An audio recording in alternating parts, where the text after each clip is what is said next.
Amis de la liberté, de la démocratie et de la bonne gouvernance, salut à tous et bienvenue à ce nouveau rendez-vous de votre émission Le Grand Déballage qui accueille aujourd'hui un invité exceptionnel. Il a 64 ans, M. Gervais Coulibaly, ancien porte-parole de Laurent Gbagbo en Côte d'Ivoire, aujourd'hui à la tête d'un parti politique.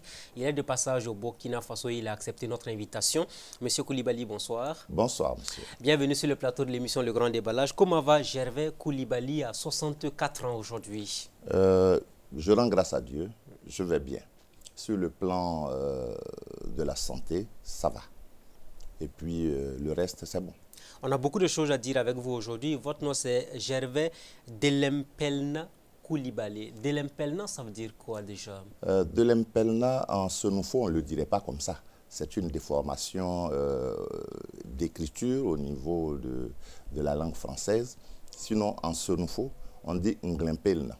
Ce qui signifie je ne suis pas, littéralement, je ne suis pas assis sur eux. Mais traduit correctement, c'est je ne compte pas sur eux. Je compte sur Dieu.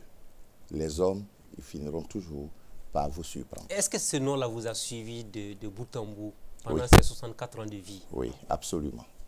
Absolument. Je vous ai dit, je rends grâce à Dieu. Je me dois de reconnaître que les hommes m'ont accompagné, c'est vrai. Mais ce n'est pas sur les hommes que j'ai fondé ce que j'ai pu devenir. C'est sur Dieu que j'ai pu compter et qui a souvent surpris dans ma vie. Alors, c'est assez important d'en parler. Il y a des Sénoufos en Côte d'Ivoire, au Burkina et au Mali. On a l'impression que vous formez un groupe ethnique où des liens sont assez étroits et forts entre vous les uns les autres. Absolument, mais c'est le même peuple. C'est le même peuple. Les Senoufos sont les Senoufos. C'est la même tradition, c'est le même langage, à quelques variantes près. Les Senoufos du Burkina, du Mali ou de Côte d'Ivoire, ce sont les Senoufos. Et c'est uniquement sur les Sénoufos qu'on retrouve ces noms botaniques, entre guillemets, permettez-nous l'expression. Oui. Est-ce que vous en êtes fiers souvent de porter ces noms-là? Ah oui, mais vous voyez que je vous le donne. Oui. Dès que j'arrive, on m'appelle Gervais Coulibaly, je dis non. Je m'appelle Gervais Coulibaly Delempelna. J'ai même mis un trait d'union entre Coulibaly et Delempelna parce que je ne vais pas supprimer le Coulibaly, je l'assume. Mais j'assume aussi que je m'appelle Delempelna. Est-ce que pour vous c'est important de repartir vers nos sources, vers notre culture, une autre manière de préserver la culture sénoufo? Absolument. Oui. Écoutez, vous allez au rendez-vous dans un monde où, je vais permettre l'expression, dans notre monde mondialisé, si vous allez sans votre culture, mais vous êtes perdu. Il faut aller avec sa culture. C'est sur celle-là que nous nous appuyons, sur ces valeurs. Parce que moi, je crois aux valeurs. Sur ces valeurs que nos anciens nous ont laissées, que nous pouvons avancer. La valeur de la parole, la valeur de l'homme, parce que l'homme est au centre dans nos vies africaines, dans nos communautés africaines. On met l'homme au centre. On met l'homme dans la communauté. Il appartient à une communauté. Et si vous allez à ce rendez-vous sans votre communauté, sans vos valeurs, eh bien, vous allez être perdu. Alors, j'ai reçu avant vous, il y a quelques semaines, Mélégué Ngolo Traoré, oui, qui est également certainement Sénoufo comme vous. Oui, absolument. Et lui aussi, il était fier de se faire appeler Ngolo Traoré. Il oui. le disait, ça faisait partie des symboles forts de la culture de ceux qui sont dans cette partie du Burkina, allant jusqu'en Côte d'Ivoire, entre autres. Oui, oui. Je pense que, j'espère que vous aussi, vous êtes fiers de porter un nom qui vient de votre terroir. Oui. Tous les Sénoufos, même ceux qui n'ont pas eu la chance d'en avoir, vont les rechercher et ils font une adjonction. Et donc tous vos enfants ont de ces noms? Ah oui, absolument. Oui. Tous mes enfants ont un nom Senoufo. Et puis bizarrement, ça leur sied. Alors est-ce que vous pensez que la culture africaine est peut-être le socle sur lequel il faut se baser pour développer le continent? Absolument. Absolument. Nous faisons de la politique. Oui. Je suis social-démocrate. Mais je crois que si nous allons à la social-démocratie, mon parti est membre de ce que l'on appelle, c'est pas de la... Nous sommes donc dans un ensemble avec les partis, l'Alliance progressiste, dont nous sommes membres fondateurs avec d'autres partis européens. Mais si nous y allons, juste avec la vision de l'Occident, sans tenir compte de la nôtre, eh bien, nous allons être perdus. Je pense que ça a été une des erreurs pour l'Afrique, qu'on ait voulu nous imposer quelque chose qui n'est pas forcément de chez nous. Ici, nous mettons nous avons accepté, oui, parce que le mimétisme nous réussit visiblement en Afrique. Hein. Vous êtes sûr qu'ils nous réussissent? Mais c'est ce que les Africains font à pratiquement tous les niveaux. C'est ce qu'ils font, mais est-ce que c'est bon? Est-ce qu'il n'est pas temps que nous commencions à faire monter nous-mêmes la culture de chez nous. Il ne s'agit pas de balayer du revers de la main ce que les autres nous ont apporté. Il s'agit d'aller à ce rendez-vous-là avec nos valeurs. La valeur où on met la communauté, l'homme dans sa communauté au centre. Et si vous le faites, il est clair que nous allons pouvoir avancer. Certains ont souhaité qu'on aille plus loin même, hein, ne pas croire aux religions révélées qui nous sont venues de l'Occident ou de l'Arabie. Moi, je ne vais pas jusque-là. Je ne vais pas jusque-là. Je pense que... Parce que le Sénoufo a son culte. Le Sénoufo a ses fétiches, a ses gris-gris, et ainsi de suite. Mais le Sénoufo a ses cultes et ses gris-gris qui ne sont pas forcément contraires aux religions révélées. À certains, vous ne seront pas d'accord avec vous. Mais c'est clair qu'ils ne seront pas d'accord avec moi. Heureusement qu'ils ne seront pas d'accord avec moi. Parce qu'il ne faut pas croire que nos parents, quand on dit religion révélée, mais il faut essayer de faire le parallèle. Vous verrez bien que c'est pratiquement les mêmes choses. C'est le même Dieu hein, que tout le monde invoque. C'est le même Dieu que tout le monde, oui. On croit qu'on avait des fétiches et des manches. Non. On croyait en un seul Dieu, bien qu'on dise, nous passons, c'était des intermédiaires pour accéder à Dieu. Parce que l'Africain reconnaît que Dieu est tellement grand qu'on ne peut pas aller à lui directement. Il cherchait des intermédiaires. Ça, c'est l'Africain, c'est sa culture. C'est sa culture. Et moi, je ne vois pas en quoi est-ce qu'on va dire que c'est mauvais. Non, mais il ne faut pas croire justement que ce morceau de bois qui est devant vous, et c'est lui qui a le pouvoir. Il ne fait que représenter un pouvoir qui est plus grand. Voilà, c'est tout. Nous sommes dans la dynamique des perceptions et des appréciations d'une personne à une autre. Mais est-ce que vous pensez que la révolution culturelle qui a fait de la Chine ce qu'elle est aujourd'hui, l'Afrique pourrait éventuellement copier ce mécanisme de développement? Je n'aime pas les copies. On a déjà assez démontré que tout ce qu'on a copié ne nous a pas forcément réussi. Mais ça peut servir d'exemple quand même. Oui. S'en inspirer, pas copier. S'en inspirer pour mettre en place nous-mêmes nos valeurs. Vous voyez, je reviens sur le mot, les valeurs. Les valeurs. Les valeurs. Parce que le Sénoufo que je suis a reçu ce qu'ils appellent l'initiation. En d'autres termes, on nous a appris les valeurs. Et un homme vit avec des valeurs. Et transgresser les valeurs pour le Sénoufo que vous êtes, ça donne quoi? Vous vous mettez hors de la société, hors de la communauté. Il ne faut pas transgresser. Il y a des règles qu'il faut respecter. Il y a des règles pour lesquelles, si vous les respectez, la communauté vit dans un apaisement et vit dans une harmonie. Mais quand vous commencez à transgresser ces règles, et naturellement, vous vous en éloignez. Mais on a l'impression que quand vous rentrez au village, vous vous débarrassez de ces costumes, cravates pour être dans la tradition avec vos frères et sœurs du village, dans leur manière de vivre et tout ça. Mais oui, même à Abidjan, j'enlève les costumes, cravates. Vous savez, on peut porter autre chose que les costumes, cravates. Je veux dire, c'est se mettre dans la culture, dans la pratique, comme il se doit. Oui, je suis dans la culture de chez moi, dont je suis fier. Parce qu'il y a à l'intérieur, comme dans la culture occidentale, il y a des choses qu'on peut prendre, il y a des choses qu'on doit rejeter. Chez nous aussi, il y a des choses qu'on doit prendre, il y a des choses qu'on doit mettre un peu de côté. Vous voyez que je ne les rejette pas, on met de côté pour essayer de voir comment est-ce qu'il faut avancer. Voilà, mais il ne faut pas penser que tout ce que nos parents ont fait des siècles et des siècles, qui ont permis à l'homme noir, à l'homme africain, d'être ce qu'il est, était mauvais. Non, je ne crois pas. C'est ce jugement-là qu'il faut condamner. Hein. Oui.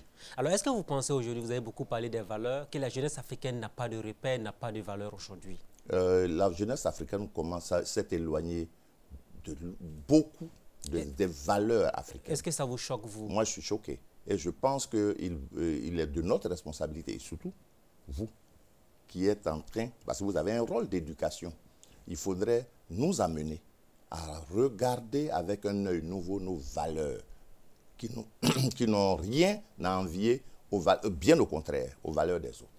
D'un peuple à un autre, on constate le même scénario, des jeunes qui sont pressés, qui veulent s'enrichir du jour au lendemain, la belle vie, et derrière, il n'y a absolument rien. Est-ce qu'avec ça, on peut construire une Afrique de demain, selon vous?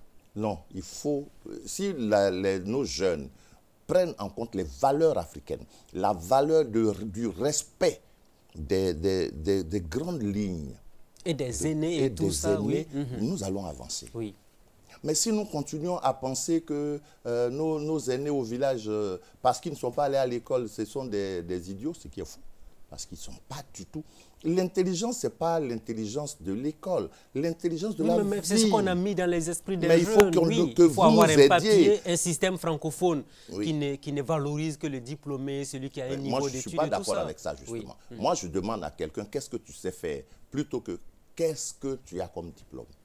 Je préfère travailler avec quelqu'un qui sait faire quelque chose que quelqu'un qui a un gros diplôme. Mais quand vous avez un grand diplôme et que vous ne savez rien faire, moi, je ne suis pas d'accord. C'est la conception, je vais dire un peu anglophone, de la société. Qu'est-ce que vous savez faire? On vous demande très peu. Est-ce à dire que le système francophone a échoué? Non, vous voyez, vous êtes à l'extrême. Non, pas forcément. Il y a des corrections à y apporter. Alors, un autre élément important sur lequel je veux vous entendre, est-ce que les jeunes d'aujourd'hui doivent véritablement changer? Les jeunes d'aujourd'hui doivent retourner aux valeurs qui sont les leurs. Ce qu'on entend des jeunes, c'est que vous qui êtes anciens, vous refusez de céder la place aux jeunes. Écoutez, c'est un sujet sur lequel je dis, je suis d'accord qu'il serait temps que nous cédions la place. Mais vous n'aimez pas entendre ça souvent. Moi, j'aime entendre ça. Moi, j'aime l'entendre. Vous voyez, vous m'avez dit 64 ans, je dis oui, j'ai 64 ans. Et puis, je pense qu'il est temps que je passe la main. Et moi, je suis en train de passer la main. Mais il faut que les jeunes se préparent aussi à prendre la relève. Mais il faut les former. Parce que souvent, c'est le reproche aussi qu'on formule à l'endroit des jeunes. Oui, c'est facile. Oui. Oui, les jeunes ne sont pas prêts. Mais est-ce que vous avez pris le temps de les former? Est-ce que vous avez pris le temps, au moment où vous avancez, d'avancer avec eux? De leur dire, voici les valeurs. Voici ce qu'il faut faire. Ah, vous aimez le mot valeur? Ah oui, parce qu'un homme sans valeur, c'est nul. Si vous ne savez pas que la parole donnée, la parole quand vous la donnez, avant de la donner, il faut bien réfléchir. C'est ça que nos anciens nous apprennent. C'est pour cela qu'ils parlent avec un certain nombre de niveaux. Vous voyez que le chef n'est pas le premier à parler. Tout le monde parle et le chef, il écoute. Il écoute et en fait, à la fin, il fait un résumé par son porte-parole parce que lui-même, sa voix ne doit pas sortir. Parce que s'il parle et qu'il fait une erreur, il n'y a plus de moyen de rattraper. Vous êtes un traditionnaliste convaincu, visiblement. Oui. Ce que vous expliquez, c'est au niveau des bonnets, des chefs qu'on entend, qu'on voit ce genre de choses. Mais bien sûr. Oui. Et vous voyez qu'il n'y a pas de problème. Et quand le chef, à la fin, comme il n'a pas parlé, il a dit doucement, il peut rattraper. Et il garde sa valeur. Et on ne dit pas que le chef s'est trompé. Parce que le chef ne doit pas se tromper. C'est pour cela qu'il faut éviter que les chefs parlent trop.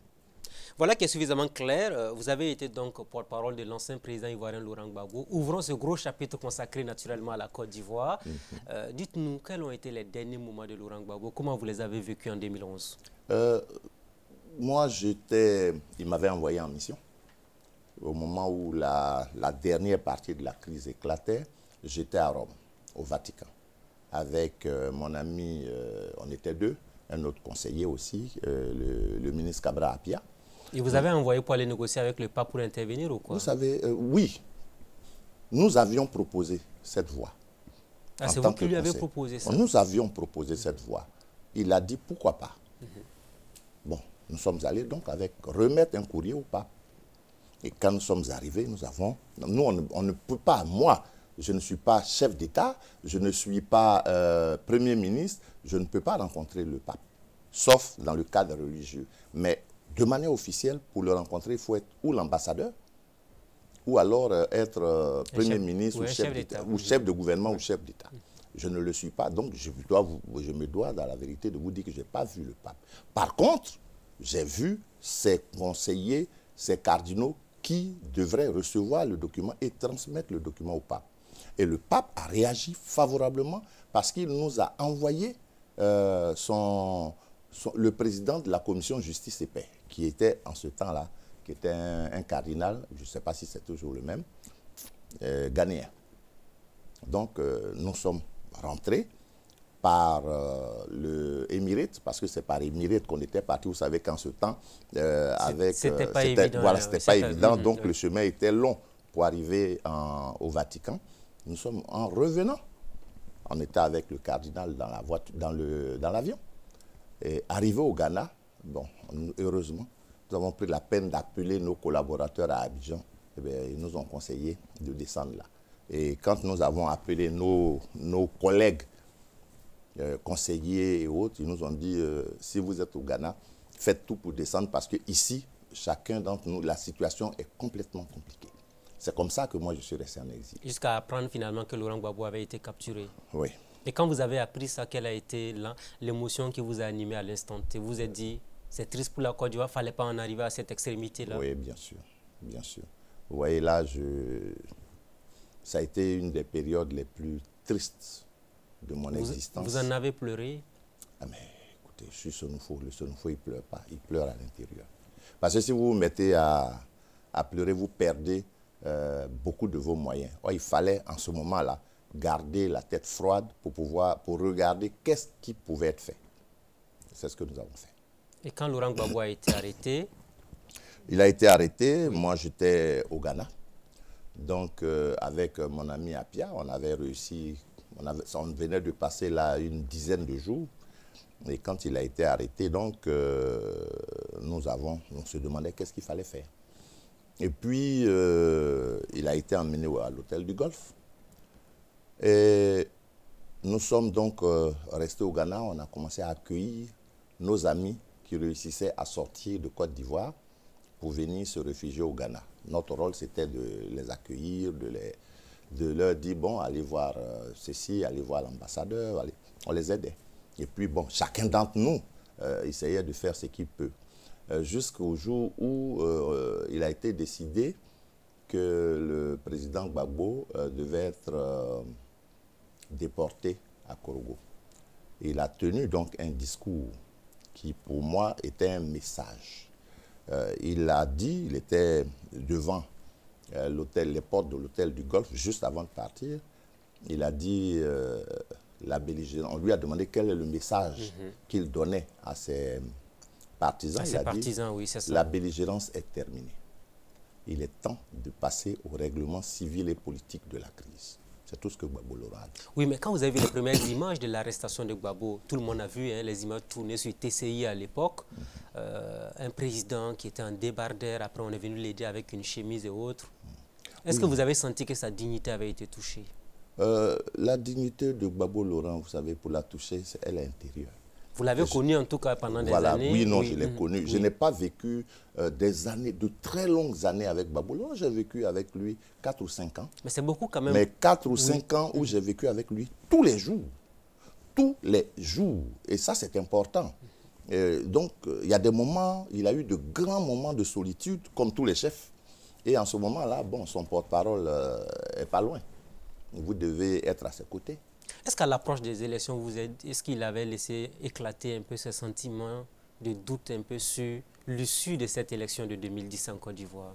Est-ce qu'il avait des appréhensions sur ce qu'il attendait éventuellement? Non, mais écoutez, Gbagbo Laurent, comme nous tous, nous croyions que nous allions avoir des élections où l'issue allait permettre à la Côte d'Ivoire de sortir de la crise. Oui. Ça, c'était notre conviction. C'était notre conviction, même si certains avaient estimé que c'était peut-être pas prêt pour qu'on y aille, puisque de l'autre côté, en face, les gens n'avaient pas désarmé. Je faisais partie de ceux-là. Je pensais que peut-être qu'il fallait attendre un peu qu'ils désarment quand même avant qu'on y aille. Il n'y aurait jamais d'élection en ce moment parce que écoutez, la tendance était que c'était difficile. Il fallait coûte que coûte aller aux élections en 2010. Mais pourquoi coûte que coûte? Oui. Pour en arriver là? Laurent Gbagbo venait de boucler tout de même 10 années de pouvoir. Mais oui, mais pour en arriver là, si en face, pour aller à des élections, il faut créer les conditions pour aller à des élections.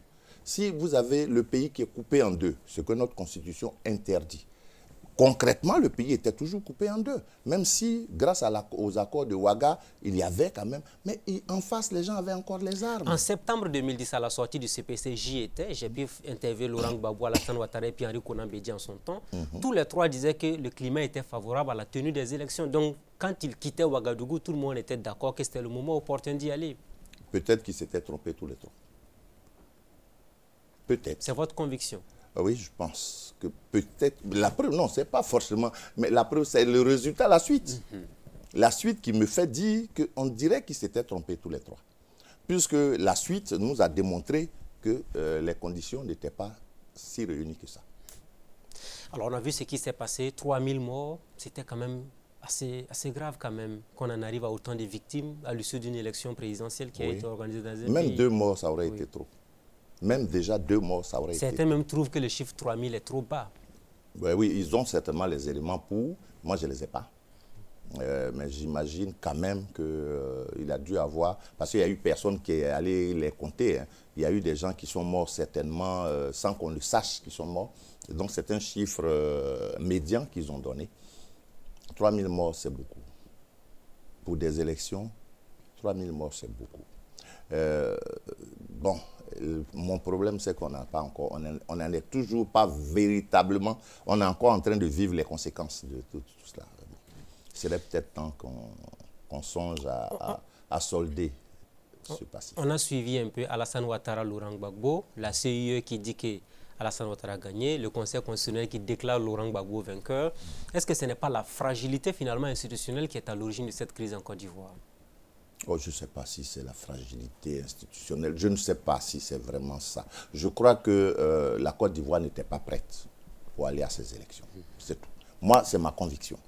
C'est ma conviction. La Côte d'Ivoire n'était pas prête. Et aussi, la communauté internationale avait sa petite idée derrière la tête aussi, certainement. Donc, les conditions n'étaient pas remplies, selon moi, pour aller à ces élections. On a vécu un peu des moments particuliers. Le Conseil constitutionnel et la Commission électorale qui ne disent pas le même langage sur les mêmes élections. Est-ce que cela n'a pas été quand même un élément déclencheur des événements, quoi qu'on dise? Écoutez, la Commission électorale, excusez-moi, la Commission électorale n'était pas une commission qui était maîtrisée, j'ai envie de dire, elle était déséquilibrée, la commission. Foncièrement déséquilibré. Et à partir de ce moment-là, en face, vous aviez un conseil constitutionnel qui cherchait à créer l'équilibre. Donc, les conditions, je vous l'ai dit, n'étaient pas... Tout ça, même institutionnellement, j'estime que tout ça n'augurait pas de quelque chose de vraiment bien. Il lui fallu que certainement on attende un peu encore. Bon, la communauté internationale était pressée, ça faisait 10 ans, tout le monde était pressé, il fallait aller à ces élections, coûte que coûte. On y est allé, on a vu le résultat. Certains disent que si Laurent Gbagbo a tenu pendant longtemps, pendant pratiquement une année avant de se faire arrêter, c'est vous qui aviez été autour de lui, là, qui l'avait conseillé, a dit, vous avez passé le temps à lui dire, vas-y, n'abandonne pas, ainsi de suite. Oui. Est-ce que vous n'avez pas eu une part de responsabilité? Tout le monde est responsable. Vous aussi, vous êtes responsable. En quoi nous sommes responsables? Mais vous êtes responsable, vous avez encouragé. Vous savez, on est au Burkina. Hein? Les Burkinabés étaient très, très regardants sur ce qui s'est passé en Côte d'Ivoire, bien sûr. Voilà. Oui. Tous les pays de la sous-région, chacun a eu sa part de responsabilité. Il y a eu beaucoup de réunions où les chefs d'État de la sous-région se sont retrouvés. Ont-ils eu le courage de dire ce qui était vraiment? Est-ce qu'ils n'ont pas tenu des langages trop politiques? Voilà, c'est ça qu'il faut voir. Est-ce qu'on a vraiment réglé? Est-ce qu'ils n'ont pas fait comme on en a l'habitude dans la sous-région? Est-ce qu'on n'a pas fait ça? Est-ce que quand les élections ont été proclamées, que la guerre a repris, vous qui étiez autour de Laurent Gbagbo, vous ne lui avez pas dit, est-ce que ce n'était pas opportun qu'il abandonne finalement? Vous savez, je ne souhaiterais pas revenir sur qu'est-ce qu'on lui a dit. Est-ce qu'en face aussi, il y a des gens qui ont dit au président Ouattara, il faut aller à la négociation. Est-ce que... C'est nécessaire souvent pour l'histoire. Oui, mais dans la situation dans laquelle la Côte d'Ivoire est aujourd'hui, c'est peut-être un peu tôt ou un peu tard.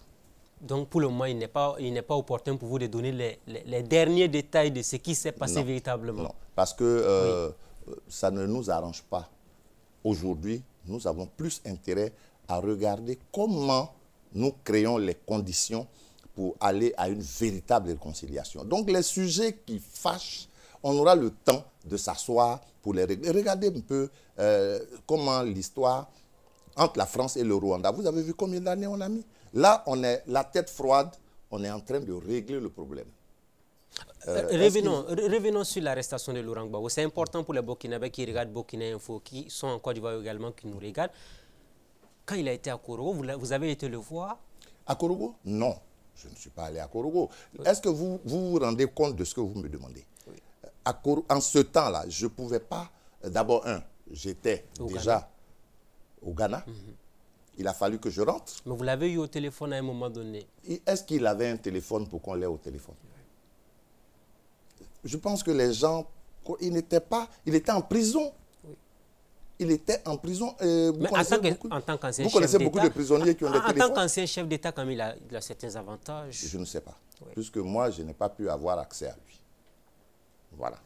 Et quand vous avez appris qu'il a été transféré à la Cour pénale internationale, vous vous êtes dit, est-ce que c'était l'humiliation de trop pour Laurent Gbagbo? Je n'ai pas pensé à l'humiliation. J'ai pensé à mon pays. Je me suis dit, waouh, là, on vient de mettre la Côte d'Ivoire dans une situation compliquée pour au moins 10 ans. Parce qu'on a regardé, la CPI, c'était au moins 10 ans. Parce qu'il allait falloir 5 ans d'instruction de ceci ou de cela avant de commencer le procès. Nous savions, nous qui avons fait un peu de droit, on était parti pour au moins 10 ans. Alors je me suis dit, mon pays va-t-il s'arrêter sur le plan cohésion pendant 10 ans? Parce que je sais qu'est-ce que nous ressentions, nous qui étions à ses côtés. Et c'est bien ce qui s'est passé. On a mis 10 ans pour se rendre compte qu'en fin de compte, la CPI nous dit qu'il est innocent. 10 ans. Mais quand il a été innocenté, pour vous, c'était une belle victoire. Ouais, pour moi, c'est bon là. Parce que c'est la vérité qu'il est innocent. Pour moi, c'est bon. Les parents des victimes des 3000 morts sont descendus dans les rues d'Abidjan pour dire ils ne sont pas d'accord, ils veulent quoi qu'on dise, qu'on puisse rendre justice. Mais écoutez, c'est leur droit. C'est ça aussi la démocratie. C'est leur droit. Mais en même temps, il faut qu'ils reconnaissent qu'on l'a envoyé à la CPI pour que la CPI dise le droit, n'est-ce pas? Maintenant, la CPI dit le droit, et puis on dit, ah non, non, on n'est pas d'accord. Mais attendez, quand vous l'envoyez à la CPI, c'est pour que la CPI se prononce. Une fois qu'elle se prononce, on est amené à s'aligner. Et c'est ce que le président Ouattara a dit. Nous prenons acte. Mais que les victimes aussi prennent acte. La CPI n'a pas fini. Elle dit, nous allons continuer à chercher. Donc que les victimes attendent. Est-ce que vous êtes impatient de le voir rentrer en Côte d'Ivoire? Oui. Oui, mais je souhaite qu'on crée les conditions pour son retour. Mais qu'on crée les conditions pour son retour, nous sommes en train de les créer. Nous sommes en train de les créer. J'attends avec une impatience non feinte le retour de Laurent Gbagbo en Côte d'Ivoire. Parce que pour lui, l'homme que je connais, ça a dû être très difficile pour lui d'être loin de son pays. Il a un amour fou pour son pays. Ah oui. Et oui. Et il vous le disait tout le temps? Tout le temps. C'était la Côte d'Ivoire. Il ne voulait jamais voir la Côte d'Ivoire brûler, la Côte d'Ivoire avec autant de morts, autant de victimes. Non, non, pas du tout. Il y a des moments où, quand vous lui disiez, ah, monsieur le président, il dit, ce sont des Ivoiriens qui sont en face. Pas question. C'est un homme, pour moi, qui est vécu avec lui pendant ces temps-là. Gbagbo Laurent est un homme de paix. Il est foncièrement contre la violence. Il est non-violent. Est-ce qu'il vous donnait assez de surface quand vous étiez son porte-parole? Parce qu'on voit que c'était un président qui était très médiatique et qui était tout le temps au devant de la scène. Oui. Alors, notre contrat était peut-être à l'envers. Hein. Oui. Moi, je n'avais pas le droit de dire n'importe quoi. Lui, il pouvait se permettre. Parce que j'étais la voix officielle, sa voix officielle. Et donc, je n'avais pas le droit de parler, même en privé, n'importe comment. Quand il m'avait dit une phrase, écoute, Gervais, tu dois parler juste quand c'est utile. Il faut que, quand le peuple ivoirien te voit à la télévision, qu'il demande, waouh, Gbagbo Laurent dit quoi encore? C'était ça. Lui, quand il vient, c'est l'homme politique, mais quand moi j'apparais sur l'écran, même le journaliste qui m'interviewe ne sait pas de quoi je vais parler. Et tout le monde attend pour voir qu'est-ce que Gbagbo Laurent a à dire. Est-ce qu'il vous a fait des remontrances à un moment donné Jamais. par rapport à vos différentes sorties? Jamais. Oui. Jamais. Jamais. Le président Laurent Gbagbo n'est pas un homme qui fait des remontrances. Il peut vous faire une observation. Et puis, il vous laisse vous-même déduire et corriger. Et son côté bling-bling, comment vous l'avez vécu? Il n'a pas de bling-bling. Genre le président qui aime la danse, qui aime s'éclater. Le président Laurent Gbagbo aime être vrai. Vrai? Vrai. Il est vrai.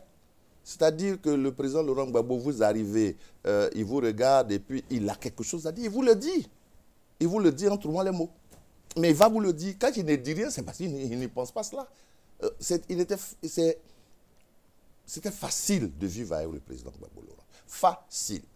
S'il n'est pas content, il vient là. Ça, pourquoi tu fais ça comme ça? Tu ne pourrais pas trouver une autre façon de faire? Et puis il vous laisse. Mais à vous d'aller chercher. Voilà. Et puis vous corrigez.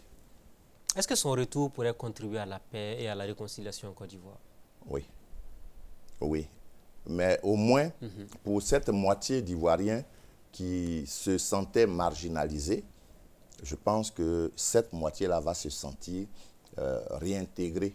Parce qu'il y en a qui ont arrêté de vivre depuis 2011. Ils vont certainement se remettre dans la course. Certains craignent des troubles à l'ordre public à son retour, ou encore un engagement politique qui va encore davantage ramener les mauvais souvenirs de 2010-2011. Non, ils ne connaissent pas Laurent Gbagbo. Non. Non. Regardez un peu ses sorties sur la fin. Là, quand il a été déclaré innocent. Vous avez vu ses sorties? Quand il est apparu, ça a été pour dire aux Ivoiriens, il faut aller négocier. Il n'a pas dit il faut faire des marches. Non, il a dit il faut négocier. Regardez bien son émission sur TV5. Il a dit il faut négocier. Quand certains d'entre nous pensaient qu'il fallait bander les muscles, voilà, il a dit non. Il faut négocier. Ça se pourrait que ce soit un discours politique qu'il tient à l'étranger, mais une fois au pays, il peut avoir une autre attitude. Non, mais regardez bien son parcours. Même pendant la crise, comment il utilise l'article 48. Est-ce que vous ne voyez pas que c'est vraiment, tant qu'on peut, il n'y a pas de sacrifice trop grand pour que, tant qu'il s'agit de sauver la Côte d'Ivoire ou d'apaiser la Côte d'Ivoire. Vous pensez qu'il était obligé de prendre Soro Guillaume comme Premier ministre? Vous pensez? Vous pensez qu'il était obligé? Il y avait quand même un rapport de force. Quel rapport de force? Quand on regardait un peu ce que le Soro Guillaume avait et tout ça. Il a fait le dialogue direct parce qu'il pensait que c'était la meilleure manière de sortir de la crise. C'est tout. C'est tout. Il aurait pu rester, bander les muscles et tout. Ça nous aurait apporté rien du tout. Alors, le retour de Laurent Gbagbo, vous êtes favorable? Certains ont déclaré que s'il rentre au pays, il faut qu'il arrête de faire la politique. Non. Ah, vous dites non? Catégoriquement non? Oui, oui, non. Il faut... Il a quelque chose à terminer. Il a quelque chose à terminer. Moi, je pense que quand il rentrera, quand il va rentrer, c'est mon vœu, hein, oui. Il va certainement chercher, il va reprendre son travail là où il avait laissé pour nous, les hommes de gauche. Il va certainement chercher à regrouper toute la gauche ivoirienne. Et puis, peut-être que nous allons nous mettre tous ensemble. Peut-être, vous n'êtes pas sûr? Je ne connais pas la vie des autres. Je ne peux parler que pour moi. Qui suis-je pour parler au nom de tout le monde? Mais vous êtes sûr que vous allez être avec lui voilà. À 100%. Hein? Il arrive, oui. Il nous propose, venez, on va se... Comme il l'avait fait avant de partir, avant les élections. On se met ensemble. Bon, on n'a pas de problème. Moi, je n'ai pas de problème de leadership. Vous imaginez bien, c'est lui le leader. Il nous rassemble. Et puis, ensemble, on va former une gauche unie pour pouvoir espérer l'alternance dont notre pays a tant besoin. Ça ne veut pas dire qu'il faut enlever ceux qui sont là, les jeter. Non, on va faire de la politique. Mais votre pays a accepté qu'Alassane Ouattara fasse un troisième mandat. Est-ce que vous pensez que c'est un mandat de trop? Qui a accepté? Il y a eu des élections qui se sont tenues. Voilà. Mais ne dites pas que votre pays... Vous avez vu tous les 85 morts. Il y en a qui n'étaient pas d'accord, il y en a qui étaient d'accord. Bon, j'ai donné mon point de vue en son temps. Je n'ai pas été entendu. Oui, vous avez demandé qu'on reporte les élections, vous n'avez pas été entendu. Non, j'ai demandé qu'on reporte et qu'on prenne le temps de discuter. Et je crois que c'est la même chose. Oh, je ne veux pas dire... Non, ce serait prétentieux de ma part de dire c'est la même chose que Gbagbo Laurent a dit. Non. Mais Gbagbo a dit qu'il fallait discuter. Il fallait négocier. Et que c'était peut-être pas... Est-ce que le contexte s'y prêtait avant les élections d'octobre 2020? Pour discuter, le contexte se prête toujours pour la discussion. Il suffit de s'arrêter. On est en Afrique, justement. Vous comprenez les valeurs dont je parlais?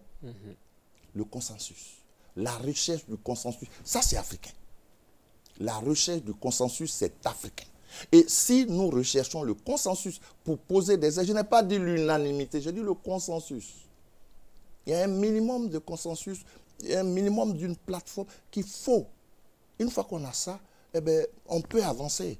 Mais si on n'a pas un minimum de consensus, c'est difficile. Et on le sentait que ça allait être dur. Donc les 85 morts, si on vous avait écouté, on n'en serait pas là aujourd'hui. Certainement, certainement, certainement. On aurait pu faire cette économie-là. On a suivi donc les élections en Côte d'Ivoire. Kakabe, que vous connaissez, votre jeune frère qui est devenu ministre de la Réconciliation. Pensez-vous que c'est l'homme qu'il faut? Vous savez, pour la réconciliation, si Kakabe veut, il peut. On a discuté. Il peut, mais ça ne va pas être facile. Il le sait, il en a conscience. Il y avait un poids lourd avant lui qui a échoué, Charles Konan Banny en son temps. Est-ce que c'était le même contexte? C'était ça aussi. Est-ce que quand vous regardez la personnalité de Charles Konan Banny, que vous comparez à celle de Kakabe, il y a quand même une grande différence en termes de notoriété? Je crois que c'est une erreur que nous faisons. Quand on regarde les personnalités, non, il faut regarder qu'est-ce qui est proposé aux Ivoiriens. C'est ça qu'il faut regarder. Il ne faut pas regarder la personnalité qui propose. Mais ça compte quand même. Oui, mais vous n'allez pas prendre la preuve. Oui, mais les personnes à rencontrer, Kakabe aujourd'hui, est-ce qu'il peut aller s'asseoir devant Bédier? Et pourquoi pas? Pour dire, allons à la réconciliation et tout ça. Quand on sait qu'il ressemble à l'enfant béni du PDCI, l'enfant banni du PDCI. Oui, plutôt, mais oui. Vous savez, on est en politique, la vérité d'un jour n'est pas la vérité de demain. On est en politique, hein? Et en politique, tout est possible. Tout est possible. Kakabe peut. Et je pense qu'il va certainement poser les actes qu'il faut pour aller vers son père. Pour vous, il faut commencer par où pour parler de réconciliation en Côte d'Ivoire? Commencer par où? Il faut déjà commencer à faire une gestion participative de cette crise, de cette sortie de crise. J'estime, moi, qu'il faut beaucoup d'humilité. Il faut de l'humilité d'abord pour le gouvernement, mais il faut de l'humilité aussi pour nous qui sommes en face. Nous devons, nous qui sommes en face, rassurer ceux qui sont au pouvoir que nous n'avons pas un esprit de revanche. Ce que Gbagbo Laurent est en train de dire. Mais malheureusement, quand il en parle, on dit est-ce que ce n'est pas un pied? Non. Mais les gens doutent souvent un peu de sa bonne foi et de tout ça. Mais qu'ils le mettent à l'épreuve. Qu'est-ce qui prouve qu'il n'a pas un esprit de vengeance? Il n'a pas un... Gbagbo Laurent ne s'est jamais vengé. Ce n'est pas la première fois qu'il va en prison. Hein. Oui. Ce n'est pas la première fois. Vous avez vu, chaque fois qu'il est revenu, il n'a jamais eu un langage de prisonnier, de revanche. La preuve, quand il a été élu président en 2000, c'est ça, en 2000. Est-ce que vous avez senti un esprit de revanche? Il a appelé des personnes autour de lui qui n'étaient pas membres de son parti. Donc moi je pense que Gbagbo Laurent n'a pas cela. La revanche, non. Si on revient sur la réconciliation, vous pensez que Kakabe va réussir? Si il sait ce que j'en pense. Permettez que je ne l'étale pas ici. Il sait ce que j'en pense. S'il pose les pas comme je pense qu'il va les poser, il devrait, ce n'est pas lui qui doit réussir, c'est la Côte d'Ivoire qui doit réussir à se réconcilier. Il ne faut pas regarder qui vient poser les actes. Certains ont vu faire de qualifier son poste là de tailler sur mesure, de récompense pour avoir été candidat à la présidentielle. C'est ça notre problème. On est tout le temps en train de... On ne regarde pas est-ce que les gens même ont conscience que ce pays a besoin de réconciliation? C'est déjà ça. Maintenant, qui vient avec, ce n'est pas ça qui est important. C'est le contenu qu'il faut regarder, pas le contenant.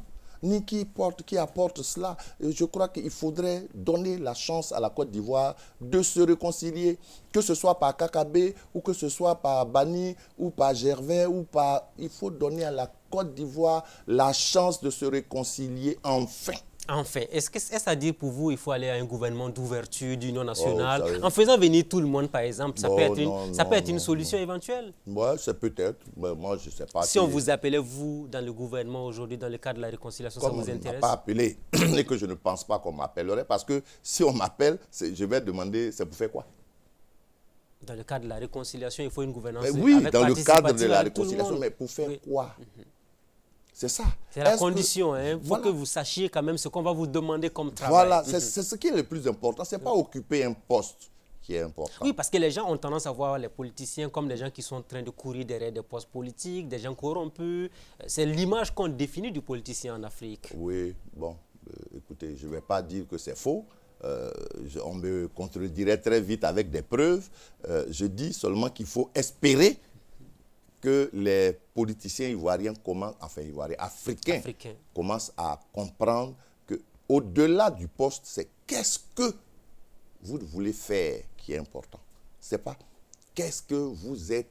C'est-à-dire, on me nomme, je suis ministre, et puis bon, et après, qu'est-ce que ça apporte à la Côte d'Ivoire que je sois ministre?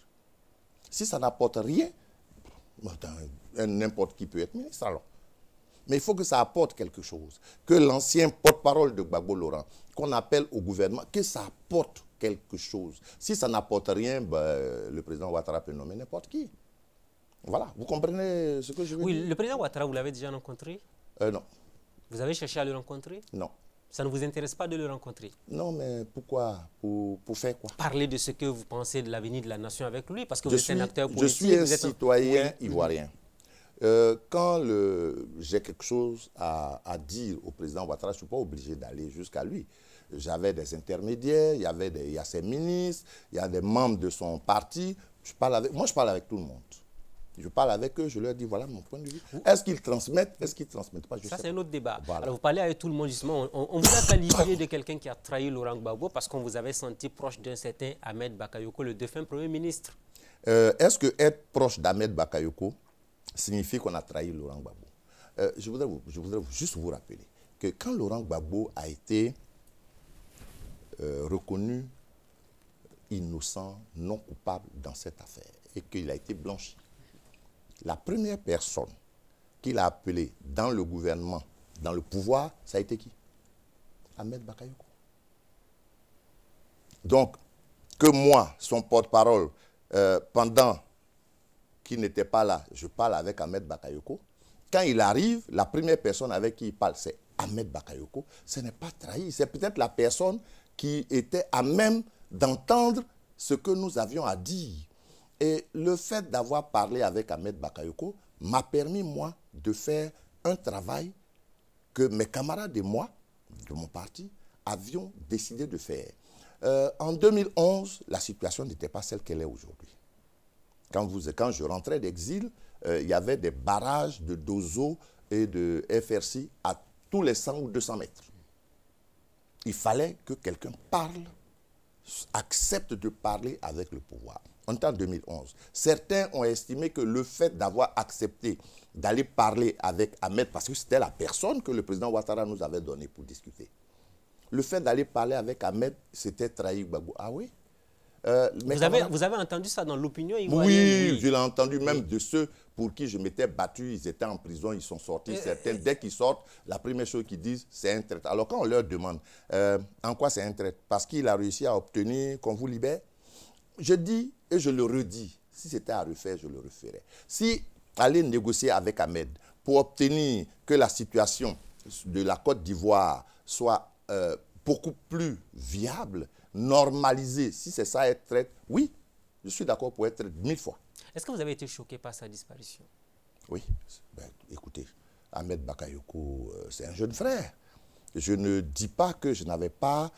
on se rencontrait, on discutait, et dans le dialogue politique, on a beaucoup travaillé. Il m'a aidé à faire sortir certains amis de prison. Il m'a aidé à régler un certain nombre de problèmes, à obtenir le dégel des comptes de certains. Et on a beaucoup travaillé. C'est justement ce qu'on a fait, que je ne regrette pas d'avoir fait, qui a amené certains à dire qu'il a trahi Gbagbo Laurent. Non. Aujourd'hui, j'ai la preuve. En monnaie de change oui, je n'ai même pas été payé du tout. Voilà. C'est-à-dire, si on appelle ça payer, oui, mais bon, j'ai été mal récompensé par ceux pour qui j'avais travaillé, mais je ne travaillais pas pour eux. Ça vous aura permis aussi de découvrir le vrai visage de l'homme, de l'être humain, tout simplement. Vous comprenez la question des valeurs dont je vous ai parlé au début de l'émission. Oui.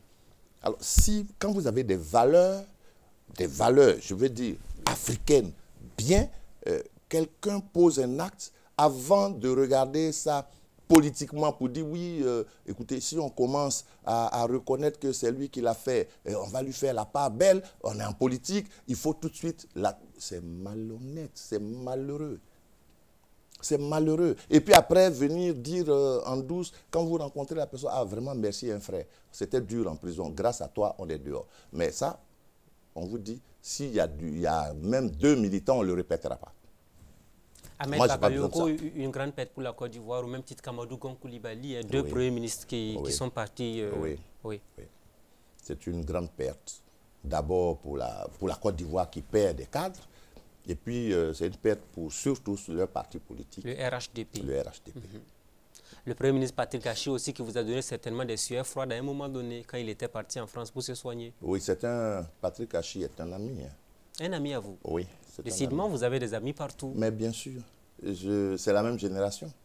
Nous sommes de la même génération, nous avons fréquenté... Voilà pourquoi on dit aux jeunes là de ne pas écouter souvent les discours politiques qui divisent les anciens entre eux, parce qu'ils peuvent vous pousser à vous entretuer alors qu'eux, ils vont boire le champagne. Mais non, ils ne vous poussent pas. Ils proposent des choses à chacun d'être assez intelligent pour savoir. Moi, je n'ai jamais... Vous voyez ce que je dis, Ahmed n'est pas là. Je n'ai donc rien à gagner à dire que Ahmed, c'est quelqu'un avec qui nous avons travaillé. Avec Amadou Gon, c'est quelqu'un avec qui j'ai travaillé. Et Patrick Hachi aujourd'hui, vous travaillez avec lui aussi? Oui, mais on n'a pas encore eu le temps véritablement de travailler parce que bon, le contexte peut-être ne s'y prête pas encore. Mais si demain il m'appelle pour avoir mon avis sur telle ou telle question, je donnerai mon avis. Pourvu que ça aide la Côte d'Ivoire à avancer. Le reste, ce n'est pas important. Qu'est-ce que vous pensez de moi? Moi, je fais ce... C'est la Côte d'Ivoire qui, pour moi... Vous avez une carapace assez solide quand même pour supporter toutes ces critiques. Oui. Les critiques, j'ai la preuve, je les ai supportées. Je continue de les supporter. Et je peux vous dire une chose. J'ai de belles récompenses quand j'arrive dans certains endroits où des jeunes me disent, monsieur, nous vous admirons, nous admirons votre constance. Parce que depuis 2011, vous dites exactement la même chose. Depuis 2011, vous êtes en train de nous dire il faut qu'on se rapproche, il faut qu'on se réconcilie, il faut qu'on... Oui, j'ai cette récompense. Il y a le fait de discuter avec Amadou Gon Coulibaly et Ahmed Bakayoko. On vous a reproché aussi d'avoir été vice-président de la CEI. Enfin, on se rappelle en 2014 aussi. Décidément, avec vous, on a l'impression que vous n'avez pas une position tranchée. Ah si, justement. Vous naviguez... Non, non. Alors, je vais vous expliquer. Oui. J'ai une démarche. Je rentre en 2011. Le pays n'est pas normalisé, il y a la grande crise. Je travaille avec des amis à la normalisation de la situation sociopolitique. Je me bats pour qu'on libère les camarades. Une fois qu'Afi, le président Afi, qui est le président... Qui est du reste déjà passé sur ce plateau de l'émission Le Grand Déballage. Voilà. Qui est le président du FPI. Je suis en 2011, hein. Je ne parle pas d'aujourd'hui, je ne rentre pas dans la crise aujourd'hui, s'il vous plaît. Ne me posez pas de questions dessus, je n'ai aucun avis à donner là-dessus. C'est une fuite en avant, mais je vous le concède. Concédez-moi cette fuite. Je vous le concède, allons-y. Concédez-moi cette fuite. Quand des frères ont des difficultés, ce n'est pas le lieu de venir, non. Si vous ne pouvez pas les aider à régler le problème, n'en rajoutez pas. Voilà. Et puis de toute façon, je pense que le président Gbagbo arrive, ils vont trouver une solution. Donc, je souhaite ne pas parler de la crise interne au FPI, par courtoisie, par respect pour les camarades qui y sont. Ce n'est pas à moi de régler ça. Par contre, quand le président Afi est à Bouna et que nous nous battons, et que le président Afi sort de Bouna, j'estime, après Abdraman Sangari qui est sorti de Katiola, etc., la majorité de ceux qui étaient en prison sont... À partir de ce moment-là, j'estime que ma mission sur ce plan-là est terminée. Maintenant, avec les amis, je leur explique, il faut qu'on regarde d'où est venu notre problème. Notre problème est venu de la CEI. Je vais aller à la CEI. Et puis là-bas, on va essayer de mettre les réformes qu'il faut pour que plus jamais cela ne nous arrive. Donc, j'opte pour aller à la CEI. Et comme on était en train de réformer la CEI, on demande à la plateforme, la Ligue des mouvements pour le progrès, à laquelle j'appartiens, d'envoyer quelqu'un. Je m'entends avec mes amis, ils disent, bon, tu vas y aller. J'y vais, j'en suis le deuxième vice-président, et je suis chargé de la liste électorale. En plus de l'éthique et de tout le reste. Très stratégique. Très stratégique, oui. Et j'ai insisté pour avoir ce poste. Et Dieu merci, les camarades me l'ont accordé. Il fallait maintenir notre liste électorale de telle sorte qu'elle reste sincère. Parce que quand vous avez une liste électorale qui est sincère, on va aux élections avec beaucoup plus de tranquillité. Donc, j'ai travaillé à cela.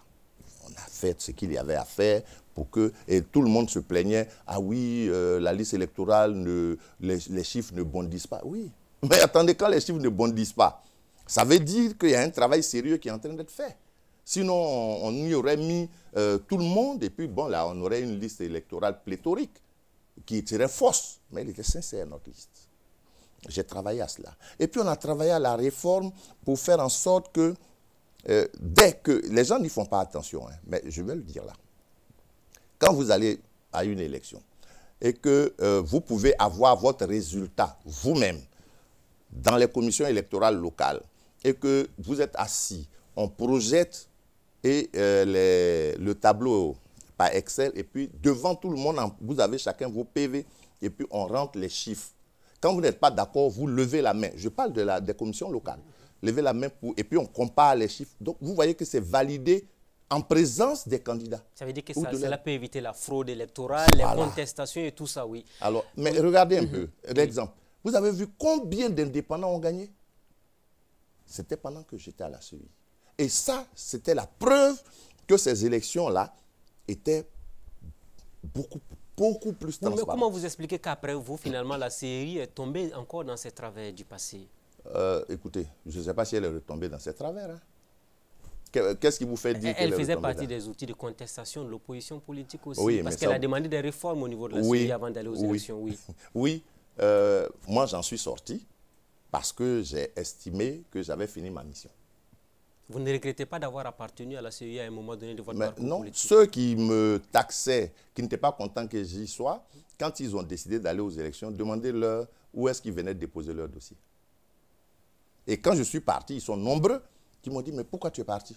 J'ai dit, mais vous avez dit qu'il fallait que je sorte. Je sors maintenant, vous me demandez, non. C'est l'inconséquence des hommes, hein, des hommes, ouais, c'est l'inconséquence. Alors, comment voyez-vous l'avenir de la Côte d'Ivoire avec toutes ces questions de troisième mandat, de contestation, de retour de Laurent Gbagbo, de retour des exilés politiques et tout ça? Oh, je pense que si, je suis convaincu qu'il le fera, quand le président Laurent Gbagbo va arriver et qu'il va regrouper, déjà il n'aura plus une foultitude de partis politiques, il va regrouper la gauche. Je pense que le président Bédié peut-être en fera de même et que le président Ouattara, ils vont se regrouper. Pendant combien de temps la Côte d'Ivoire a été prise en otage par ces trois personnalités politiques-là?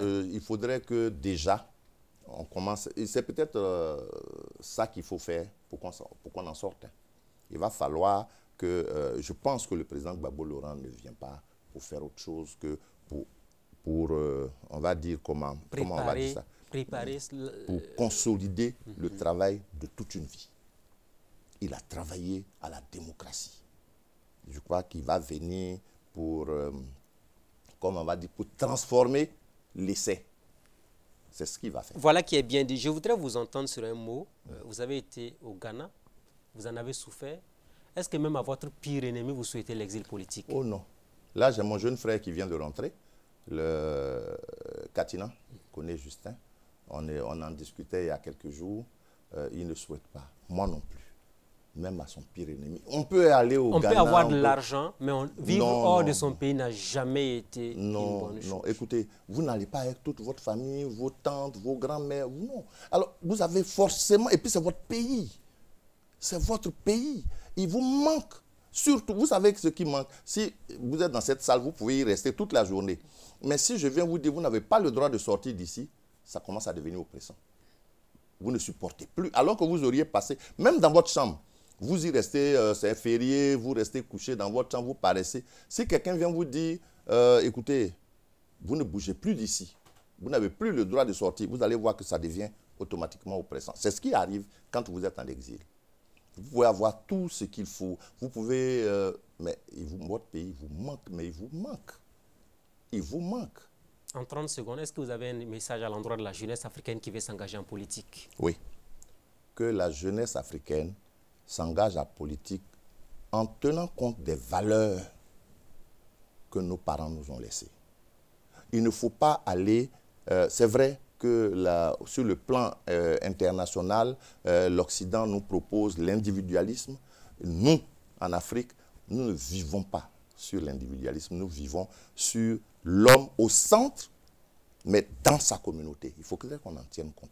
Comment il faut réfléchir pour que nous ayons donc cette approche et que nous puissions tenir compte des valeurs, du respect de l'ancien, du respect de nos traditions, du respect de la parole donnée et tenir... Vous voyez, quand je vous parle de la communauté, notre communauté dans laquelle nous vivons, quand vous la respectez, vous tenez compte de l'intérêt général beaucoup plus que de votre petit intérêt. Voilà un peu ce que je souhaite, que nos jeunes tiennent compte de l'intérêt général, de l'intérêt de leur communauté, de leurs frères, pour mettre l'homme au centre, et puis nous allons avancer. On s'arrête là pour aujourd'hui. Merci à vous. Merci à vous. C'est déjà fini, M. Gervais Coulibaly. C'était passionnant. Merci à vous. Je vous en prie. Gervais Coulibaly, ancien porte-parole de Laurent Gbagbo, à la tête d'un parti politique en Côte d'Ivoire, de passage au Burkina, invité de votre émission Le Grand Déballage, ami de la liberté, de la démocratie et de la bonne gouvernance. Ainsi prend fin le rendez-vous de ce jour. Rendez-vous la semaine prochaine avec un nouvel invité. Bonsoir chez vous.